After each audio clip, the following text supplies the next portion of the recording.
Today I'll be changing the oil on my 2006 Scion TC. A few things that you'll need to get the job done: 5W30 oil, a ratchet, torque wrench, and possibly a breaker bar if you need it, some nitrile gloves, a oil funnel, and I like to use a oil filter wrench. This one just snaps right on the end of the ratchet and really grabs a hold of it. You could probably do it by hand as well. Just makes it a little bit easier. Some shop towels or a rag even, and an oil filter, of course. I like to use the Toyota OEM filter. There is the part number. You're also going to need a jack to jack up the car, some jack stands, and some wheel chocks that I like to use to keep the car steady. To drain the oil, of course, a drain pan, and you might want to check with your city. My city actually recycles used oil and filters, so that's where the used filter would go. Before you get started on the job, you're going to want to make sure to warm up the car to get the oil nice and hot.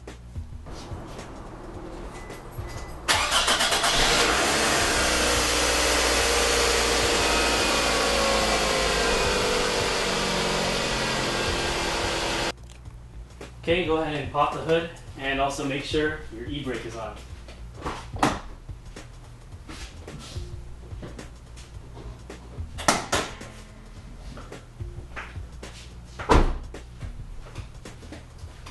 From here, just open the hood and then you can jack up the car.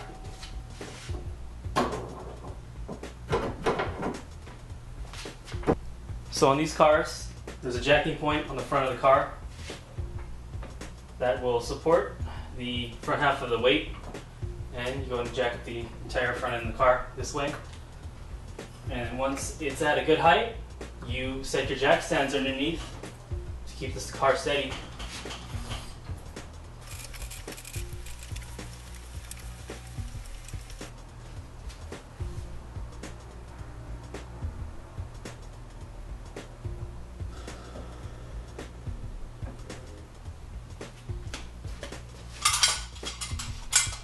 And wheel chocks. Go ahead and loosen the filler cap, and you'll just going to leave it there, but put it to the side. I also like to prop this open a little bit just to really open up that airflow. Okay, now that we got everything set up, go and get your oil pan ready.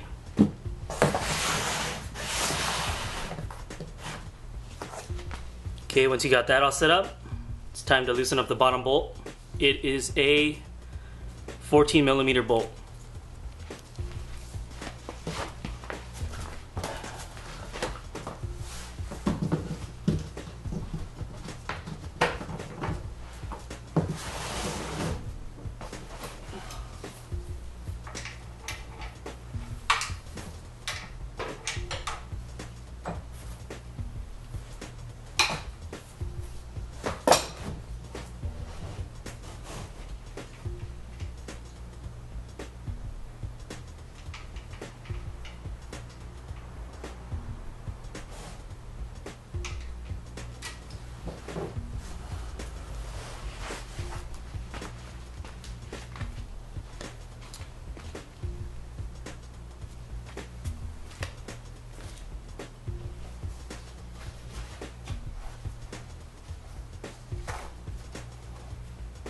Okay, as you can see, the oil is leaking out of the bottom of the drain pan.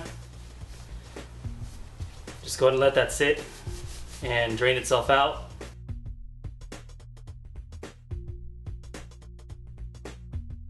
Alright, while the oil is dripping out of there, as you can see, it's almost done.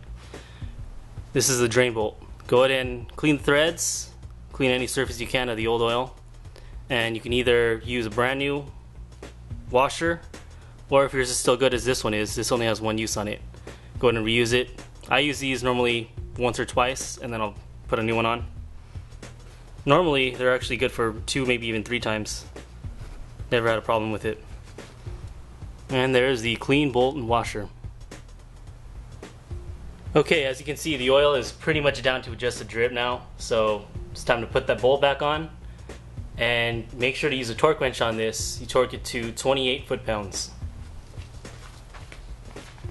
Before you put that bolt back on, it's a good idea to clean the surface on the oil pan.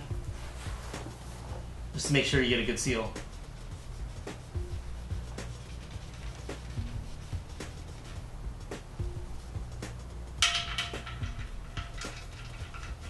Make sure to thread that on by hand first, just so you don't cross thread. And again, 28 foot-pounds.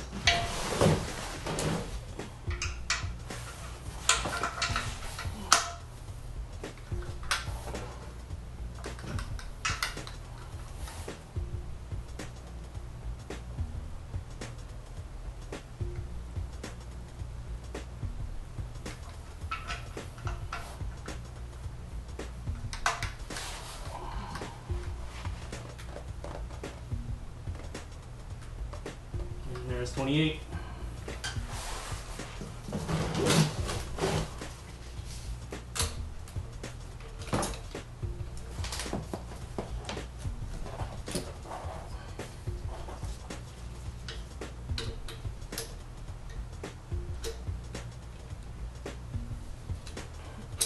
That's pretty much all you need. You can do it by hand from here on out.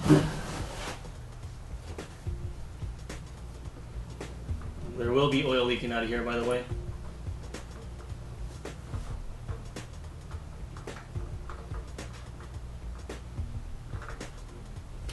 There it is. I'm going to get the new filter ready. Again, OEM filter is what I prefer. There's a little plastic cover on this. Just going to peel that off. And this already has some lubrication on the O-ring, but I also like to put some fresh oil on there.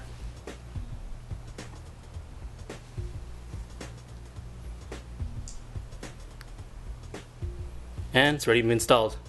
Okay, just like the oil drain plug, you're going to want to make sure to clean the threads and clean the mounting surface on the actual engine itself.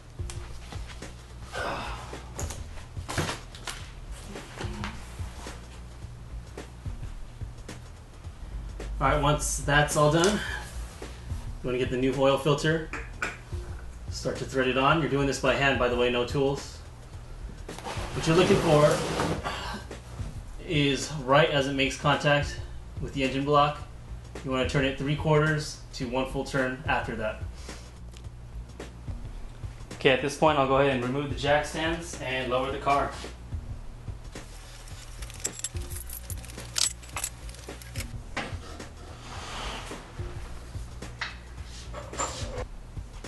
Okay, now we're going to go ahead and put some oil in the car.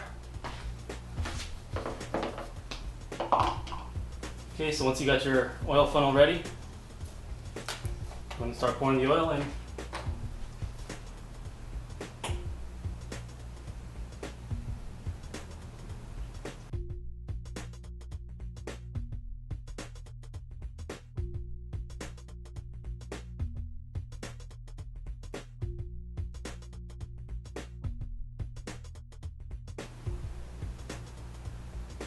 Alright, once that's all done, go ahead and close this, close your cap, and then run the engine for a good couple minutes.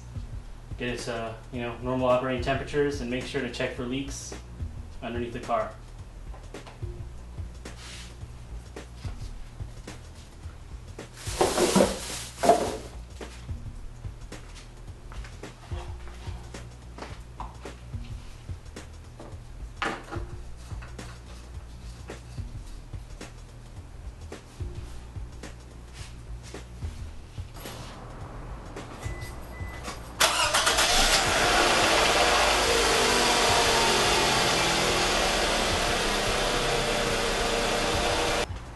Okay, now you're going to want to check the dipstick and check the oil levels.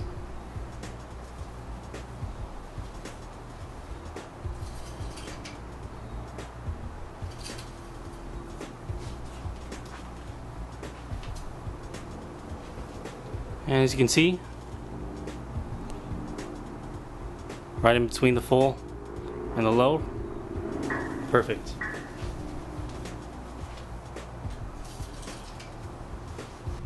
Okay, to clear the maintenance required light, what you have to do is get into the main odometer mode, shut the car off, and you're going to be holding down the button here.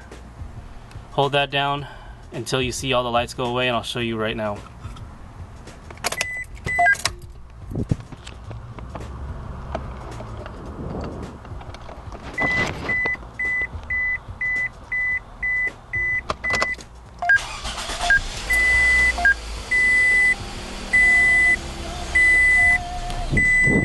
And there it is. That's how many miles I have on it. Over 150,000 miles on a 2006. And the maintenance required light is clear until the next oil change. Thanks for watching.